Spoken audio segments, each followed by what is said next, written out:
दोस्तों, सामान्य ज्ञान बढ़ाने के यह एपिसोड कितने महत्वपूर्ण हैं, यह आप पूरा वीडियो देखकर समझ पाएंगे। हर एपिसोड में 10 में से एक प्रश्न का जवाब आपको देना है। प्रश्न का सही जवाब देने वाले प्रथम 5 सब्सक्राइबर के नाम अगले एपिसोड में उल्लेख किए जाएंगे। साथ ही इस प्रश्न का जवाब भी अगले एपिसोड में बताया जाएगा। आप अपने इस ज्ञानवर्धक चैनल को सब्सक्राइब करें। अगले एपिसोड का नोटिफिकेशन आप तक पहुंचे, इसके लिए बेल आइकन का बटन दबाएं। तो चलते हैं आज के प्रश्नों पर। पहला प्रश्न, सत्यमेव जयते किस उपनिषद से लिया गया है? 1. तैत्रेय उपनिषद, 2. सामवेद, 3. छांदोग्य उपनिषद, 4. मुंडक उपनिषद।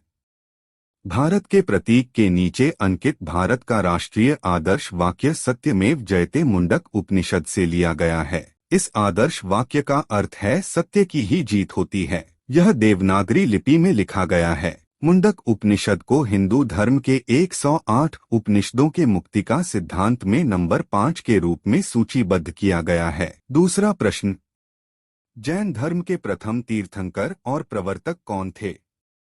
1. महावीर, 2. ऋषभदेव, 3. पार्श्वनाथ, 4. सुधर्मन।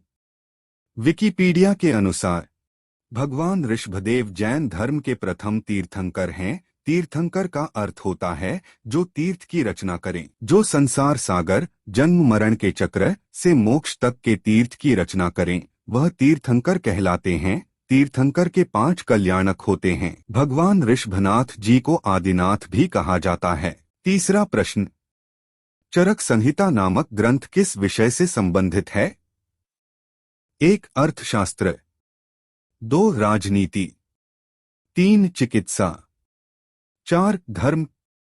चरक संहिता एक विशाल ग्रंथ है जिसमें आयुर्वेदिक चिकित्सा शास्त्र के विभिन्न पहलुओं का वर्णन किया गया है। इस ग्रंथ से हमें उस प्राचीन काल में चिकित्सा शास्त्र की पूरी जानकारी मिलती है। विकिपीडिया के अनुसार चरक संहिता आयुर्वेद का एक प्रसिद्ध ग्रंथ है। यह संस्कृत भाषा में है। इसके उपदेशक अत्रिपुत्र पुनर्वसु, ग्रंथकर्ता अग्निवेश और प्रति संस्कारक चरक हैं। चरक संहिता की रचना 2री शताब्दी से भी पूर्व हुई थी। आचार्य चरक संहिता निर्माण के साथ साथ वन स्थान घूम घूमकर रोगी व्यक्ति की चिकित्सा सेवा किया करते थे तथा इसी कल्याणकारी कार्य तथा विचरण क्रिया के कारण उनका नाम चरक प्रसिद्ध हुआ। चौथा प्रश्न, कुमार संभव महाकाव्य किस कवि ने लिखा था?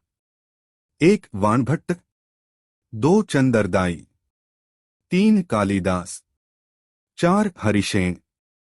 कुमार संभव महाकाव्य कालिदास ने लिखा था। कुमार संभवम महाकवि कालिदास विरचित कार्तिकेय के जन्म से संबंधित महाकाव्य जिसकी गणना संस्कृत के 5 महाकाव्यों में की जाती है। इस महाकाव्य में अनेक स्थलों पर स्मरणीय और मनोरम वर्णन हुआ है। हिमालय वर्णन, पार्वती की तपस्या, ब्रह्मचारी की शिवनिंदा, वसंत आगमन, शिव पार्वती विवाह और रतिक्रिया वर्णन अद्भुत अनुभूति उत्पन्न करते हैं।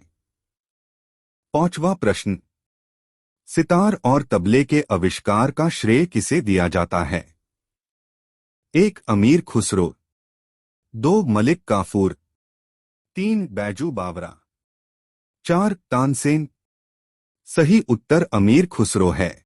अमीर खुसरो एक प्रसिद्ध संगीतकार थे और माना जाता है कि उन्होंने तबले का आविष्कार किया था। खुसरो को सितार और तबले के आविष्कार का श्रेय दिया जाता है। खुसरो का जन्म एटा उत्तर प्रदेश के पटियाली नामक कस्बे में हुआ था। अपने समय के दर्शन तथा विज्ञान में उन्होंने विद्वता प्राप्त की। उनकी प्रतिभा बाल्यावस्था से ही काव्योन्मुख थी। किशोरावस्था में उन्होंने कविता लिखना प्रारंभ किया और 20 वर्ष के होते होते वे कवि के रूप में प्रसिद्ध हो गए।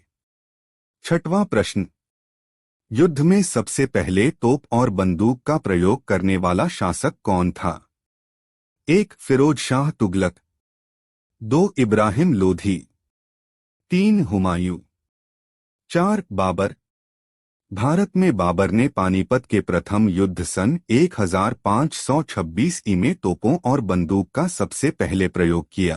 पहले तोपें कांसे की बनती थीं और उनको ढाला जाता था। ज़हीरुद्दीन मुहम्मद उर्फ बाबर मुगल साम्राज्य के संस्थापक और प्रथम शासक था। इनका जन्म मध्य एशिया के वर्तमान उज़्बेकिस्तान में हुआ था। वह तैमूर और चंगेज खान के वंशज थे। बाबर के चचेरे भाई मोहम्मद हैदर ने लिखा है कि उस समय जब चुगताई लोग असभ्य तथा असंस्कृत थे तब उन्हें ज़हीरुद्दीन मुहम्मद का उच्चारण कठिन लगा। इस कारण उन्होंने इनका नाम बाबर रख दिया।